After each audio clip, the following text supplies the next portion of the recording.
En fait, nous, on a une façon de parler, c'est-à-dire en verlan. On aime bien dire «wesh, ça va», enfin, voilà.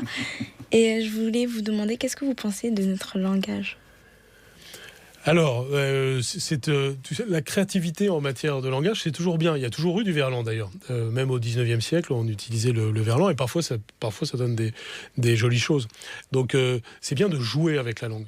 Et, par exemple, je sais qu'on dit fleg. Fleg, tu sais ce que ça veut dire? Voilà. Ah, Ça dis vient donc. c'est quelqu'un qui est gonflé, c'est-à-dire flégon. Ah, Là, d'accord. donc c'est de la créativité. Voilà, pour chez voilà, certains. Sandrine.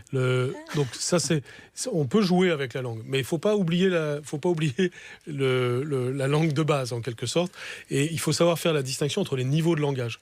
Par exemple, pour toi, c'est très important que tu parles un français écrit et oral vraiment de la plus haute qualité qui soit, parce que ça va être très utile dans la vie. Et si justement tu as cette qualité, alors tu peux jouer et par exemple faire du verlan. Mais il ne faut pas que le verlan soit au détriment du savoir de parler fondamental dont tu as besoin.